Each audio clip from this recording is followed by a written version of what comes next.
ناظرین کرام، اب آپ کے سامنے فقہی مسائل بیان کریں گے مفتی عبدالمعبود صاحب قاسمی دعوت برکاتہ۔ السلام علیکم ورحمۃ اللہ وبرکاتہ۔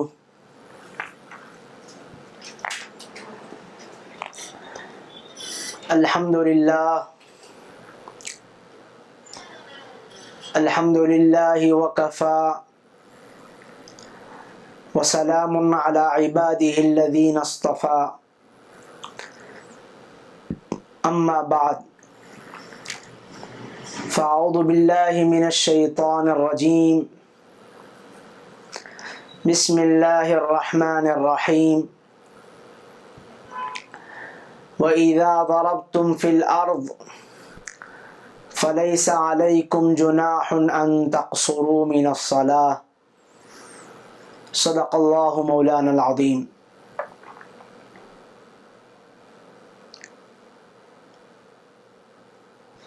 اللہ جل شانہ کی طرف سے مسافر شرعی کے لیے یہ حکم دیا گیا ہے کہ 4 رکعت والی فرض نماز کو 2 رکعت کر کے ادا کریں، یعنی 4 رکعت والی فرض نماز میں 4 رکعت نماز نہیں پڑھی جائے گی بلکہ 2 رکعت ہی نماز ادا کی جائے گی، جیسے ظہر اور عصر اور عشاء۔ 4 رکعت والی نماز کو 2 رکعت کر کے ادا کرنا یہ اللہ کی طرف سے انعام اور تحفہ ہے مسافر کے لیے۔ اللہ کی طرف سے یہ انعام اور تحفہ ہے مسافر کے لیے۔ اگر کوئی دل میں یہ وسوسہ اور گمان کرتا ہے کہ میرے 2 رکعت نماز ادا کرنے سے میری نماز میں اور ثواب میں کمی ہوگی، تو یہ وسوسہ اور اس کا یہ گمان غلط ہے، اس کی سوچ غلط ہے۔ وہ اپنے سوچ کی اصلاح کر لے وے۔ حکم خدابندی ہے مسافر شرعی ہونے پر کہ وہ 2 رکعت ہی نماز ادا کریں، لیکن یہ اپنے وہم میں اور اپنے گمان میں یہ تصور کرتا ہے کہ میرے ثواب میں کمی ہو جائے گی، تو اس کی یہ سوچ غلط ہے، اس کا یہ وسوسہ غلط ہے۔ اگر کوئی جان بوجھ کر 4 رکعت نماز ادا کرتا ہے، باوجود یہ ہے کہ 2 ہی رکعت ادا کرنے تھے، امام ابو حنیفہ رحمۃ اللہ علیہ فرماتے ہیں کہ یہ اللہ کے حکم کی نافرمانی کرنے کی وجہ سے گناہ کا ارتکاب کرنے والا شمار کیا جائے گا، خواہ وہ سفر سہولت کا ہو یا مصیبت کا ہو، آسائش کا، راحت کا ہو یا تکلیفوں کا ہو، کسی بھی حال میں 4 رکعت والی نماز 2 ہی رکعت پڑھی جائے گی۔ ایک مسئلہ ہے، عام طور پہ لوگ سوال یہ کرتے ہیں کہ ہوائی جہاز کے مسافرین یا اسی طریقے سے اس کے عملے کو اور اسی طریقے سے اس میں سفر کرنے والوں کے لیے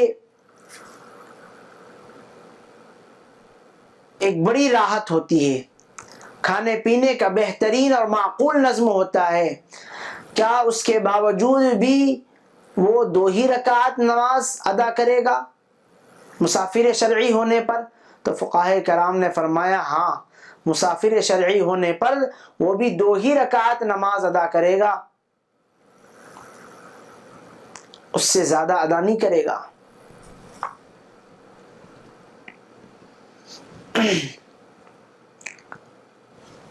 اگر کوئی شخص 2 رکعت کے بجائے 4 رکعت نماز ادا کرتا ہے تو وہ گناہ کا ارتکاب کرنے والا شمار کیا جائے گا۔ تو جہاز میں کام کرنے والے عملے کے لیے یہی حکم ہے کہ وہ وطن کے واپس ہونے تک قصد ہی پڑھتے رہیں۔ اسی طریقے سے ایک اور مسئلہ ہے، کشتی میں نماز پڑھنے والے کا قبلہ رخ ہونا۔ نمازی کے لیے حکم یہ ہے کہ اگر وہ کشتی میں نماز پڑھ رہا ہے تو وہ شروع ہی سے قبلے کی طرف رخ کر کے نماز کو شروع کریں۔ جب کشتی گھوم جائے تو یہ بھی نماز میں گھوم جائیں، اور قدرت کے باوجود بھی نماز میں اپنا رخ نہیں پھیر سکتے ہیں، مڑ نہیں سکتے ہیں، تو فقہاء کرام نے فرمایا کہ نماز یعنی قدرت تھی، قدرت کے باوجود بھی اپنا رخ نہیں پھیرا، وہ یعنی گنجائش تھی اور پھیر سکتا تھا، لیکن اس کے باوجود بھی وہ اپنا رخ نہیں پھیرا قدرت کے باوجود، تو فقہاء کرام نے فرمایا نماز جائز نہیں ہوگی۔ اگر قدرت نہیں تھی تو وہ الگ مجبوری ہے، لیکن قدرت کے باوجود بھی قبلے کی طرف نہیں گھومنا، اس کی وجہ سے نماز نہیں ہوگی۔ اگر کوئی شخص کشتی میں اشارے سے نماز پڑھا حالانکہ وہ رکوع اور سجدے پر قادر تھا، تو فقہاء کرام نے فرمایا اس میں کسی کا اختلاف نہیں ہے کہ اس کی نماز جائز نہیں ہوگی، کسی کا اختلاف نہیں، اس کی نماز جائز نہیں، باوجود یہ ہے کہ رکوع کرنے کی طاقت ہے، سجدہ کرنے کی طاقت ہے، لیکن اشارے سے نماز پڑھ رہا ہے، کیا مجبوری ہے؟ اس کو تو حکم یہ ہے کہ وہ باقاعدہ طور پر رکوع کریں اور سجدہ کریں اور نماز ادا کریں۔ اگر کوئی اس طریقے سے بیٹھ کر یا پھر اشارے سے نماز ادا کرتا ہے باوجود قدرت رکھنے کے، اس کی نماز جائز نہیں ہوگی۔ اسی طریقے سے ایک اور مسئلہ ہے سواری پر نماز پڑھنے کا، یعنی سواری پر نماز پڑھنے سے متعلق اس بات کو اچھی طریقے سے ذہن میں رکھیں۔ سواری سے متعلق یہ کہا جا سکتا، یہ تو فقہاء کرام نے خچر پر سوار ہونے کا یا پھر اسی طریقے سے گھوڑے پر، اونٹ پر سوار ہونے کا حکم ذکر کیا ہے، آج کے دور میں اس کو ٹو ویلر کے اوپر قیاس کیا جا سکتا ہے۔ تو گویا کہ سواری پر نماز پڑھنا جائز ہے۔ حنفیہ کے نزدیک فجر کی سنتوں کے بارے میں حکم یہ ہے کہ وہ سواری سے اتر کر پڑھنا واجب ہے، اس لیے کہ اس کو بغیر کسی عذر کے بیٹھے بیٹھے پڑھنا جائز نہیں۔ فرض نماز سواری پر جائز نہیں ہے، لیکن مندرج ذیل آزار ہے جس کی بنیاد پر سواری پر بیٹھ کر نماز ادا کر سکتا ہے۔ کچھ باتیں ہیں ذیل میں، ہم آپ کی خدمت میں ذکر کریں گے، لیکن کچھ آزار ہے جن کی بنیاد پر وہ فرض نماز پڑھ سکتا ہے، لیکن نفل نماز سواری پر پڑھنے کی اجازت دی گئی ہے۔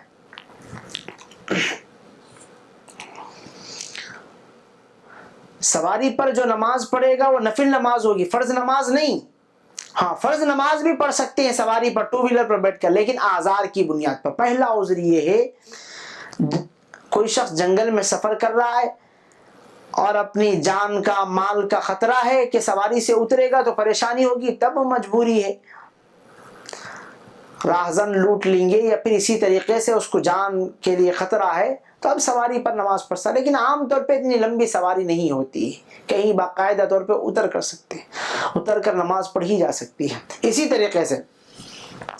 اگر وہ سواری جانور ہیں تو ہمارے اترنے کی وجہ سے وہ سرکش ہو جائے گا، دوبارہ ہم اس کے اوپر سوار نہیں ہو سکتے، تو فقہاء کرام نے فرمایا کہ دوسری بار اس کے اوپر چڑھنا ممکن نہیں ہے، تو فرض نماز اس سواری پر ادا کی جائے۔ اسی طریقے سے نماز پڑھنے والا اتنا ضعیف ہے کہ سواری پر ہے، چاہے وہ ٹو ویلر ہو یا پھر جانور کی سواری ہو، اتنا ضعیف ہے کہ جب وہ اترے گا نیچے پھر سوار نہیں ہو سکتا ہے، تو فقہاء کرام نے فرمایا اب وہ چڑھنے کی طاقت نہیں رکھ سکتا، کوئی چڑھانے والا بھی نہیں موجود ہے جو سواری سے اتارے اور سواری کے اوپر چڑھائے، تو فرمایا کہ یہ سواری پر ہی فرض نماز ادا کر سکتا ہے۔ چوتھی بات کہ سواری سے نیچے اترے گا تو بہت کیچڑ ہے، نماز پڑھی نہیں جا سکتی ہے، تو اب فرمایا گیا کہ وہ سواری پر نماز پڑھے، فرض نماز۔ اسی طریقے سے پانچویں بات، بارش بہت زیادہ ہو رہی ہے کہ سواری سے اترنا ناممکن ہے، ان سب صورتوں میں فرض نماز بھی سواری پر بیٹھ کر ادا کی جا سکتی ہے۔ لیکن اس بات کو اچھی طریقے سے ذہن میں رکھیں، سواری پر نماز پڑھنا اور اس کا جائز ہونا یہ موقوف ہے اس وقت میں جبکہ سوار شہر سے باہر ہو، خواہ وہ مسافر ہو یا مسافر نہ ہو، اس سے کوئی بات نہیں ہے، لیکن اس بات کو اچھی طریقے سے ذہن میں رکھنا چاہیے کہ شہر میں رہتے ہوئے سواری پر بیٹھ کر نماز پڑھنے کی اجازت نہیں، بلکہ وہ سواری شہر کے باہر ہو۔ شہر میں رہتے ہوئے سواری پر بیٹھ کر نفل نماز پڑھنے کی بھی اجازت نہیں ہے، ہاں شہر سے باہر ہے، کہیں دور جگہ پر ہے، تو اس صورت میں فقہاء کرام نے اجازت دی ہے کہ یہ جنگل میں رہ رہا ہے یا پھر کسی اور جگہ پر، تو اب حکم ہے کہ وہ سواری پر بیٹھ کر نماز ادا کر سکے، لیکن وہ بھی فرض نماز نہیں، فرض نماز پڑھ سکتا ہے، لیکن جو ہم نے مندرجہ بالا اعضاء جو ذکر کیے ہیں اس کو ان صورتوں میں فرض نماز ادا کی جا سکتی ہے۔ اسی طریقے سے محترم ناظرین اور کچھ مسائل ہے نماز سے متعلق، یعنی مسافر شرعی کے نماز سے متعلق۔ جو شخص سفر میں دوسرے کا تابع ہو اور اس کی اطاعت اس پر لازم ہو، جیسے کہ طالب علم استاد کے ماتحت ہے، عورت شوہر کے ماتحت ہے، یا اسی طریقے سے نوکر یا ڈرائیور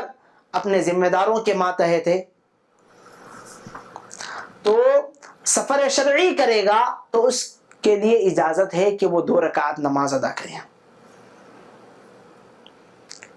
اس لیے کہ اس کے اختیار میں نہیں ہے کہ وہ اپنے اختیار سے نہ اقامت کر سکتا ہے اور نہ چل سکتا ہے، لہذا ایسے بندے کے لیے حکم یہ ہے کہ وہ نماز قصر کے ساتھ ادا کرے۔ ہاں البتہ علم ہو جائے کہ بھائی 15 دن ٹھہرنے کی نیت ہے تو اس وقت میں نماز کو مکمل طریقے سے ادا کریں۔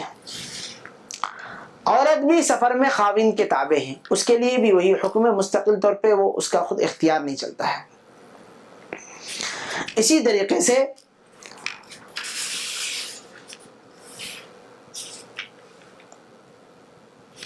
ایک اور مسئلہ ہے جو عام طور پہ پوچھا جاتا ہے، وہ یہ ہے کہ وطن کے جو احکامات ہوتے ہیں، یعنی وطن کی جو قسمیں بیان کی ہے فقہاء کرام نے، ایک وطن اصلی اور دوسرے وطن اقامت اور تیسرے وطن سکنا۔ ایک وطن اقامت اور دوسرا وطن اصلی اور تیسرا وطن سکنا، یا پھر اس کی ترتیب بدل سکتے، ایک پہلے وطن اصلی اور دوسرا وطن اقامت، تیسرا وطن سکنا۔ محترم ناظرین، اس سے متعلق مسائل وطن اقامت کے اور وطن اصلی کے اور وطن سکنا۔ وطن اقامت کسے کہتے ہیں؟ وطن اقامت کہتے ہیں کہیں کسی جگہ پر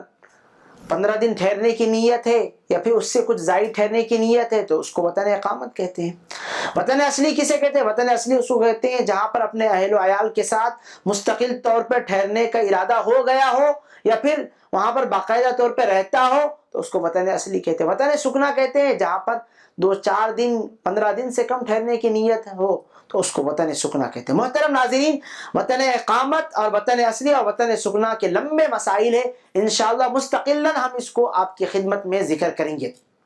لیکن اس کے علاوہ کچھ اور مسائل ہیں وہ آپ کے سامنے ذکر کیے دیتے ہیں۔ عام طور پہ سفر کرنے والوں کے لیے، سیاح کے لیے کیا حکم ہے؟ کوئی شخص مسلسل سفر کرتا ہے، اس کو سفر کرنے کی عادت ہے، سیاح ہے، اس کا کام ہی سفر کرنا ہے، جیسے مثال کے طور پہ کوئی 5 سال سے سفر کر رہا ہے، کوئی 10 سال سے سفر کر رہا ہے، تو اس کے لیے نماز کا کیا حکم ہے کہ وہ نماز کتنی پڑھے گا؟ اس کے لیے 3 صورتیں ہیں۔ پہلی صورت تو یہ ہے، جس مقام سے وہ چل رہا ہے اس مقام سے 77 کلومیٹر یا اس سے زائد سفر کا ارادہ ہو اور کسی جگہ پر پہنچ کر 15 دن یا اس سے زائد کا ارادہ نہیں ہے تو وہ بندہ قصر کے ساتھ نماز ادا کرے گا، یعنی کمی کے ساتھ نماز ادا کرے گا۔ یعنی اپنے وطن سے وہ باقاعدہ 77 کلومیٹر یا اس سے زائد کا ارادہ کر کے راستے میں چل پڑا اور کسی بھی جگہ پر وہ 15 دن یا 15 دن سے زائد نہیں ٹھہرا تو اس کے لیے حکم یہ ہے کہ وہ نماز کو قصر کے ساتھ ادا کریں گے، یعنی وہ قصر کے ساتھ نماز ادا کریں۔ دوسری صورت یہ ہے کہ کسی مقام پر پہنچ کر 15 دن ٹھہرنے کا ارادہ ہے یا اس سے زائد ٹھہرنے کا ارادہ، لیکن اپنے علاقے سے نکلنے کے وقت میں وہ 77 کلومیٹر کا اس سے زائد کا ارادہ کیا ہوا ہے، یعنی مسافر شرعی کا ارادہ کیا ہوا ہے۔ اپنے گھر سے جب نکل رہا ہے وہ مسافر شرعی کا ارادہ کر رہا ہے، یعنی 77 کلومیٹر یا اس سے زائد کا ارادہ کیا ہو، لیکن فلاں علاقے میں پہنچ کر 15 دن یا اس سے زائد ٹھہروں گا، پھر اس کے بعد پھر آگے کا سفر جاری رکھوں گا، کسی سیاح نے یہ ارادہ کیا ہے، تو اس سلسلے میں حکم یہ ہے کہ راستے میں تو ایسا سیاح قصر کے ساتھ نماز ادا کرے گا، لیکن جس جگہ پر وہ 15 دن ٹھہرنے کا ارادہ کیا ہے، جس جگہ ٹھہرنے کا ارادہ کیا وہاں پر پہنچنے کے بعد وہ مکمل نماز ادا کرے گا، اس لیے کہ اس کے لیے وہ وطن اقامت ہو گیا۔ یہ دو صورتیں۔ تیسری صورت یہ ہے کسی مقام سے چلتے وقت میں اس کا ارادہ 77 کلومیٹر یا اس سے زائد کا نہیں تھا، 77 کلومیٹر سے کم کا ارادہ ہے، جہاں وقت ملے گا جہاں جگہ ملے گی ادھر چلے جاؤں گا، لیکن ارادہ نہیں ہے نکلنے کے وقت، کیونکہ آپ نے مسافر شرعی کے لیے 3 شرائط سنے ہیں، اس میں سے ایک شرط یہ تھی کہ باقاعدہ طور پہ نکلنے کے وقت میں 77 کلومیٹر کا ارادہ ہونا ضروری ہے، لیکن یہ ارادہ نہیں کیا، بس تھوڑے دیر یہ ارادہ کیا کہ میں آگے چلوں گا، وہاں دیکھوں گا، پھر آگے چلوں گا، لیکن باقاعدہ طور پہ مستقلاً 77 کلومیٹر کا ارادہ نہیں کیا ہے، تو اس کے لیے حکم یہ ہے کہ یہ پوری نماز پڑھے گا، پوری نماز پڑھے گا، قصر نہیں کرے گا، اس لیے کہ باقاعدہ طور پہ اس کا ارادہ 77 کلومیٹر کا نہیں ہے۔ اسی طریقے سے ایک اور مسئلہ ہے، ایک شخص سفر کے ارادے سے یعنی 77 کلومیٹر کے ارادے سے چل نکلا، لیکن صورتحال یہ ہو گئی کہ 50-60 کلومیٹر کے بعد پھر دوبارہ لوٹ کر آیا، تو اب اس کے لیے کیا حکم ہے؟ اس کے لیے حکم ہے یہ ہے کہ جیسے ہی وہ اپنے شہر سے اور اپنے علاقے سے نکل گیا وہ قصر کے ساتھ نماز ادا کر رہا تھا، لیکن جب جیسے ہی اس کا ارادہ 77 کلومیٹر کا منسوخ ہو گیا، اب واپس آ رہا ہے گھر کی طرف، تو وہ نماز مکمل طریقے پر ادا کرے گا، کیونکہ علامہ شامی رحمۃ اللہ علیہ نے فرمایا ہے ابتداء قصر کے لیے شہر سے نکلنا شرط ہے، ویسے ہی بقا کے لیے مدت سفر کا پورا ہو جانا شرط ہے، مدت سفر یعنی باقاعدہ طور پہ 77 کلومیٹر کا ہو جانا شرط ہے، لیکن یہ جب نہیں ہوا واپس آ رہا ہے، جب نکلے گا اس وقت میں تو باقاعدہ طور پہ قصر کے ساتھ نماز ادا کرے گا، لیکن ارادہ منسوخ ہو گیا، اب پھر دوبارہ 77 کلومیٹر تک نہیں گیا وہ، یعنی گھر سے نکلا تھا 77 کلومیٹر کا ارادہ، کسی وجہ سے 50 کلومیٹر کے بعد واپس آ رہا ہے، راستے میں کوئی نماز پڑھا تو وہ تو جاتے وقت میں تو 2 ہی رکعت پڑھے گا، 4 رکعت والی نماز، لیکن جب واپسی ہوگی اور کوئی نماز ایسی آ جائے جو 4 رکعت والی نماز ہے تو یہ 4 رکعت ہی ادا کرے گا، 2 رکعت نہیں ادا کرے گا، اس لیے کہ امام شافعی رحمۃ اللہ علیہ کے بقول ابتداء قصر کے لیے شہر سے نکلنا شرط ہے، جیسا شرط ہے ویسے ہی بقا کے لیے مدت سفر کا پورا ہو جانا شرط ہے، اور یہی مسئلہ ہدایہ جلد اول صفحہ نمبر 146 میں موجود ہے۔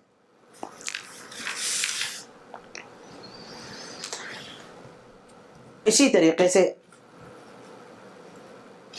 ایک اور مسئلہ ہے سفر سے متعلق، وہ یہ ہے کہ باپ کا ایک الگ جگہ پر مکان ہے اور بیٹے کا ایک الگ جگہ پر مکان ہے، دونوں الگ الگ اپنے اپنے علاقوں میں رہتے ہیں، دونوں کا بالکل لیتا پہ، تو باپ بیٹے کے گھر جا رہا ہے یا بیٹا باپ کے گھر جا رہا ہے، اس سلسلے میں کیا حکم ہے؟ ہر ایک علیحدہ علیحدہ رہ رہے ہیں، کوئی دونوں کا ایک دوسرے سے باقاعدہ طور پہ قیام کے اعتبار سے ملن نہیں ہے بلکہ علیحدہ علیحدہ رہ رہے ہیں، تو فقہاء کرام نے فرمایا کہ اگر باپ بیٹے کے گھر کیوں نہ جائیں اور علیحدہ رہ رہے ہیں، تو اگر وہ مسافر شرعی ہوگا، شرعی اعتبار سے اس کے اندر شرائط پائے جائیں گے، تو بیٹے کے گھر میں جانے کے باوجود بھی وہ شخص قصر نماز ادا کرے گا، مکمل نماز ادا نہیں کرے گا۔ اسی طریقے سے بیٹا باپ کے گھر جائے اور وہی شرائط یعنی علیحدہ علیحدہ مکان میں رہتے ہیں اور علیحدہ علیحدہ جگہ ہیں، ایک دوسرے سے قیام کے اعتبار سے کوئی ملن نہیں ہے، تو اب حکم یہ ہے کہ بیٹا جب باپ کے گھر جائے گا اور مسافر شرعی کے جو شرائط پائے جانا وہ سب سارے شرائط پائے جائیں گے، حکم یہ ہے کہ یہ قصر کے ساتھ نماز ادا کریں بیٹا بھی۔ اسی طریقے سے ایک اور مسئلہ ہے، وہ مسئلہ یہ ہے کہ عام طور پہ لوگ جائیدادیں مختلف علاقوں میں بنا کر رکھتے ہیں، وہاں پر نہ وطن اقامت کرتے ہیں، نہ ان کا وہ وطن اقامت ہے نہ وطن اصلی ہے، بس پراپرٹی اور آمدنی کا ذریعہ، جیسے کہ کسی علاقے میں بنا کر رکھ دی ہے، وہاں پر جاتے ہیں اور کرایہ وصول کر کے آتے ہیں. تو اگر کوئی مسافر کرایہ وصول کرنے کے لیے کسی شہر میں یا کسی علاقے میں پہنچتا ہے تو کیا وہ مکمل نماز ادا کرے گا یا قصر کے ساتھ ادا کرے گا؟ صرف اس کا تعلق کرایہ وصول کرنا ہے، اس کے علاوہ کچھ نہیں ہے. وہاں پر پراپرٹی بنا کر رکھا ہے تاکہ اس سے آمدنی ہو، وہاں پر باقاعدہ طور پر رہنے کا بھی ارادہ نہیں ہے اور نہ وہ وہاں رہتا ہے، رہنے کا بھی ارادہ نہیں ہے، صرف پراپرٹی بنا کے اور کرایہ آنے کے لیے. تو حکم یہ دیا گیا کہ وہاں پر پہنچنے کے باوجود بھی جب اس کا یہ وطن اقامت بھی نہیں ہے اور وطن اصلی بھی نہیں ہے تو اب یہ نماز قصر کے ساتھ ادا کرے گا. وہی یعنی مسافر شرعی کے شرائط پائے جائیں گے تو یہ نماز قصر کے ساتھ ادا کرے گا، مکمل نماز ادا نہیں کرے گا بلکہ قصر کے ساتھ ادا کرے گا. عام طور پہ ایسے مسائل پیش آتے رہتے ہیں کہ صرف کرائے کے لیے بہت ساری جگہوں کو چھوڑ دیا جاتا ہے، نہ وہاں سے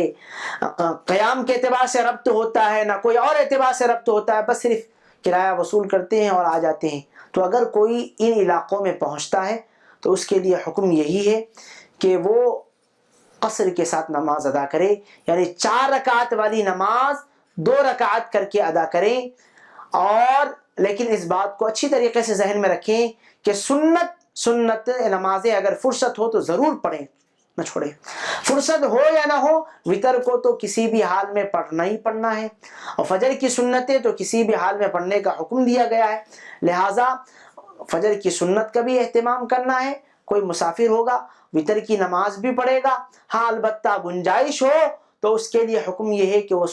سنتیں بھی ادا کرے. لیکن اگر فرصت نہ ہو، پریشانی ہے اور سخت مجبوری ہے کہ وقت نہیں ہے اس کے پاس تو وہ سنتیں چھوڑ سکتا ہے. لیکن اگر کوئی بندہ سنتیں ادا کرے گا تو بہت اچھی بات ہے. بلا عذر کے سنتیں مؤکدہ چھوڑ دینا یہ اچھی بات نہیں ہے. ہاں بغیر غیر سنت مؤکدہ وہ چھوڑنا چاہے تو چھوڑ سکتا ہے، کوئی قباحت کی بات نہیں ہے. محترم ناظرین، ایک اور مسئلہ ہے سفر سے متعلق، وہ یہ ہے کہ ایک صاحب ہے جن کی نوکری کسی علاقے میں ہے اور وہ ہفتے میں 2 دن اپنے مکان میں رہتے ہیں اور مکمل طور پر بقیہ پورے دن اپنے نوکری کی جگہ پر رہتے ہیں.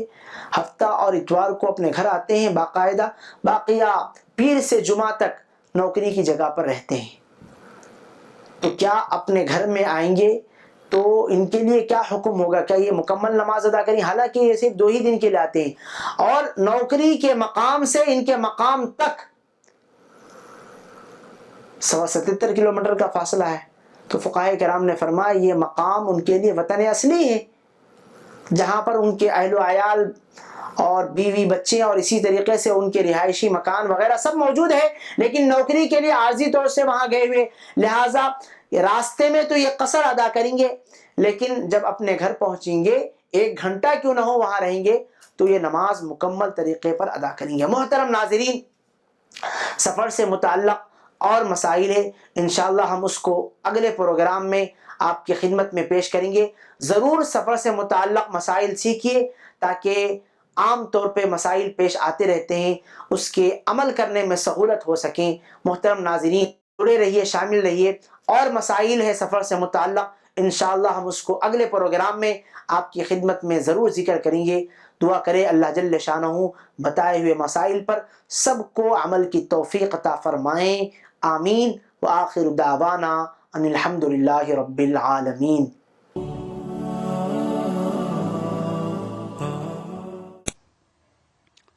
And the Prophet ﷺ died on Monday, the 12th of Rabi'ul Awwal. So actually nowadays those who claim to celebrate the Mawlid, they are celebrating the death of the Prophet ﷺ, because that's the day that the Prophet ﷺ died. Monday, Rabi'ul Awwal, the 12th.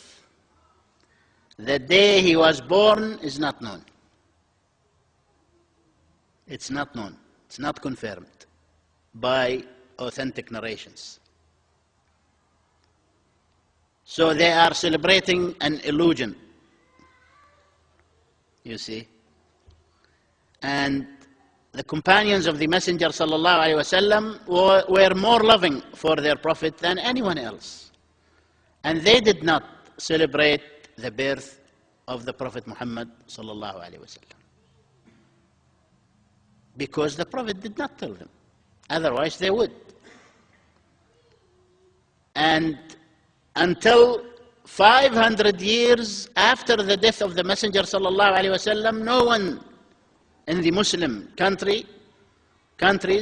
celebrated the so-called birth date of the Prophet sallallahu alaihi wasallam. No one. The first ruler who ordered this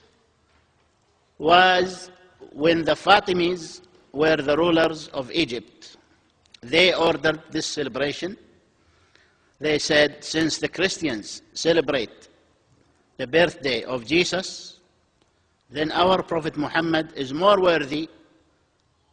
to make such a date for. Something from their mind, an innovation. That's why there is no one amongst the four Imams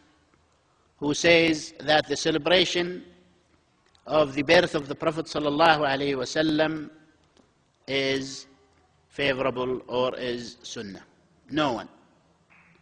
Not Imam Abu Hanifa, not Imam Malik, not Imam Shafi'i, not Imam Ahmad, no one. And until the year 500 and something of Hijrah, no one knew such a thing in the Islamic country. There was no mentioning of such a thing.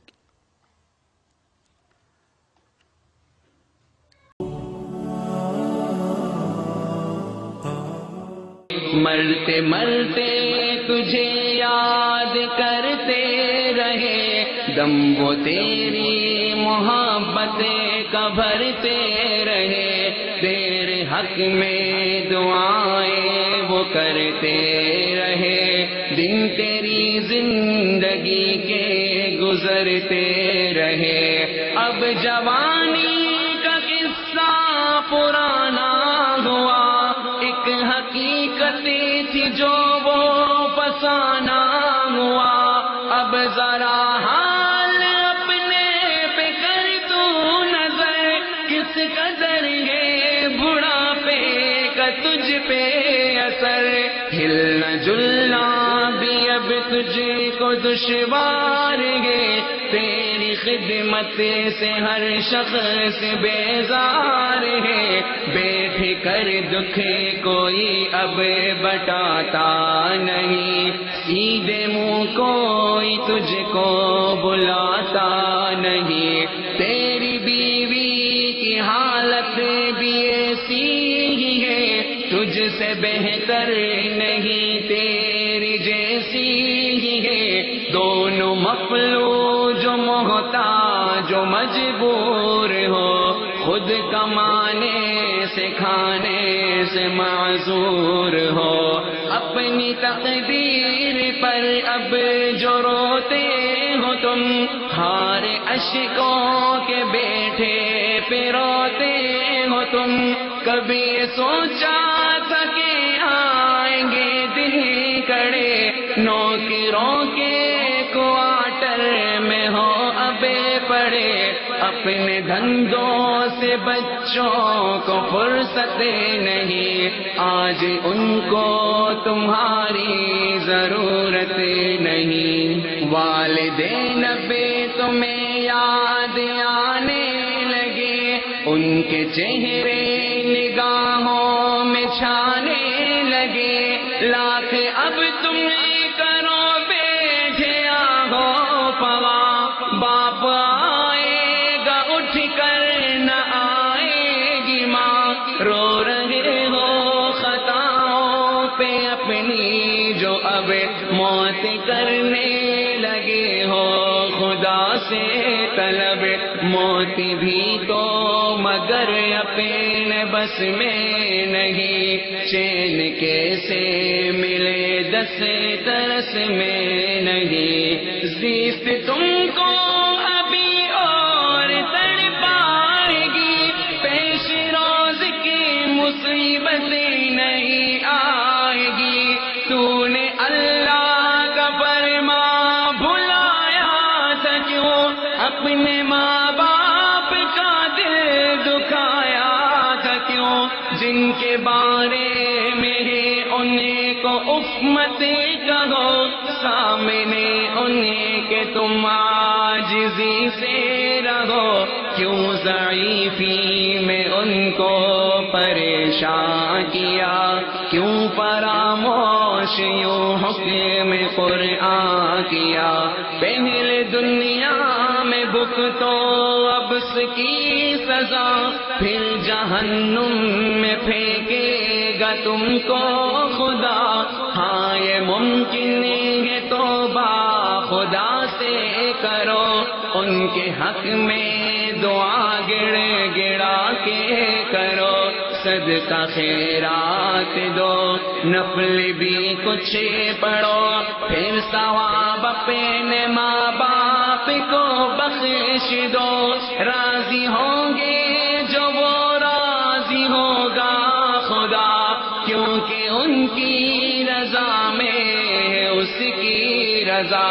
سچ ہے ماں باپ سے جو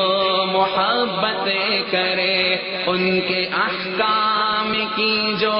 اطاعت کرے، کر کے خدمت جو ماں باپ کی لے دعا، لے گا جنت میں اللہ سے اس کا صلہ۔ رب کی رحمت تو سلمان چاہے